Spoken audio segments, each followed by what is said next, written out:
It's been a minute. No, it hasn't. I think I recorded like 2 days ago. But let's act like it's been a minute because I don't know when I'm gonna post either of these videos. Right? But what's up, YouTube? It's your boy. It's Keish. You know, still trying to figure out how I want to do my intros, but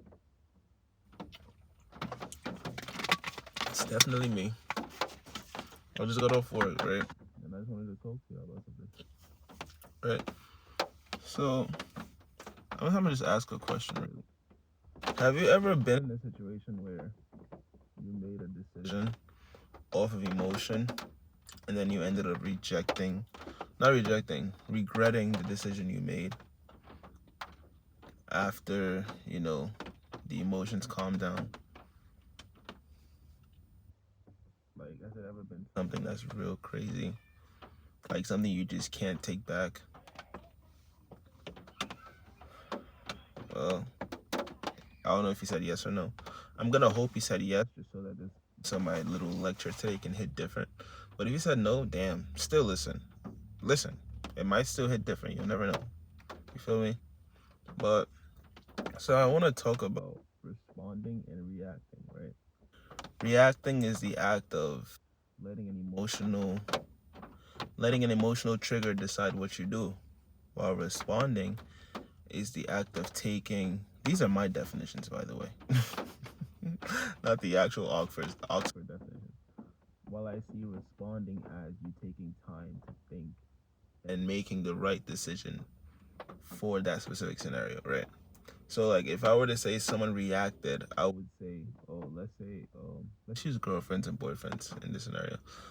I'm gonna assume that most people I'm talking to are men. So, let's say your girl, like, let's say she tries to belittle you for some reason or the other, and you get mad, and right when you get mad, you say some shit that you can't take back. That would be considered reacting, regardless of what you said. As long as you said some shit because you're mad and you let the anger control you, that's a reaction. And a response would be you taking the time to think about it and then making the appropriate decision on what to say or what to do based on what she said to you. You feel me? If you react, you're giving away all of your emotional power. You're giving away all your power in that conversation because you're letting the other person know. The assailant, I don't know if I want to use the word assailant because you're not really getting assaulted, but you're letting the other party know that their words have a hold on you emotionally. And emotional control is probably like I would say the second highest degree of control that someone can have over you. The first would definitely be financial, right? Well, no, not that. But then if you respond, take a couple minutes off, think about what you're about to say, and then respond. Most of the time, you say the right thing, or at least you don't come off as controlled by the fact that they pissed you off. You feel me? And trust me, you don't want to be that nigga who gets ticked off and says shit that he does not fucking, he does not mean when he's mad. Because a lot of the time you cannot take that shit back. And I'm really tired right now, so I don't even have a lot of energy, really. I just got off work. But, yeah, trust me, you don't want to be that guy. I've seen that shit in real life before. It's not cool. It's not cute at all. Alright? So I just came here to tell y'all, it's raining. I just came here to tell y'all that responding and reacting are two entirely different things, right?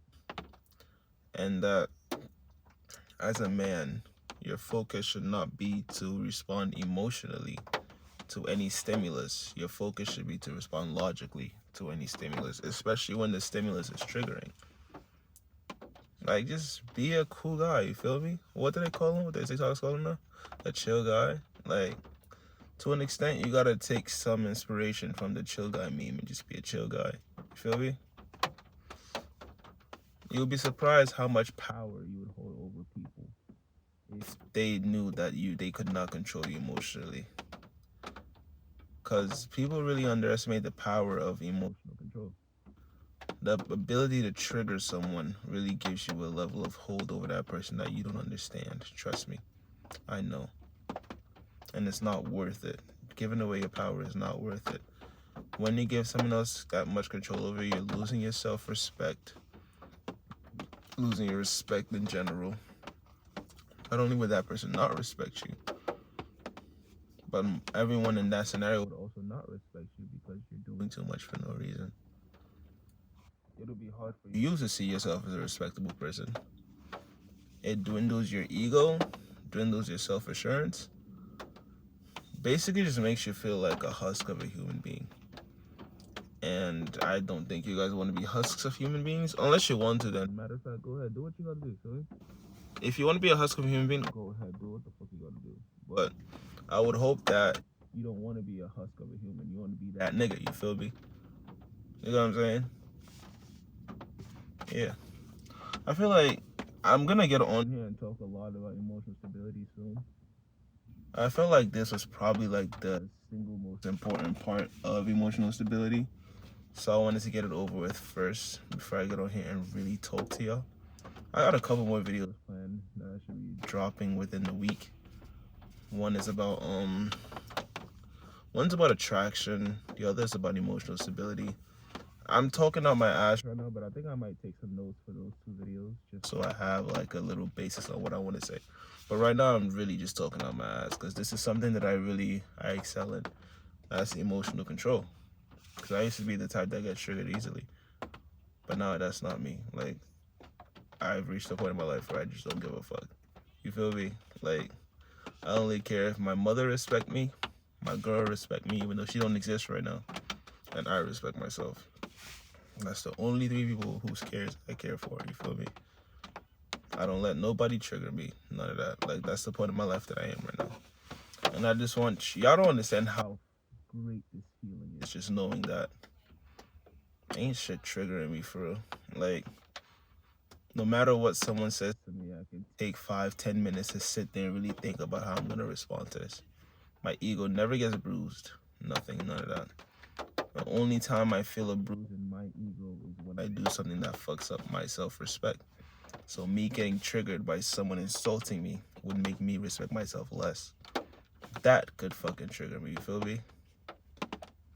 But like, this level of indifference that I'm currently at, regardless if it's a good or a bad thing, I really don't know. I just feel like it's something that a lot of people should strive for. You feel me? You should just like be able to know that you're stable emotionally. You're not reactive, you're responsive. You know what I'm saying? If you don't understand what I'm saying, that's cool. I really do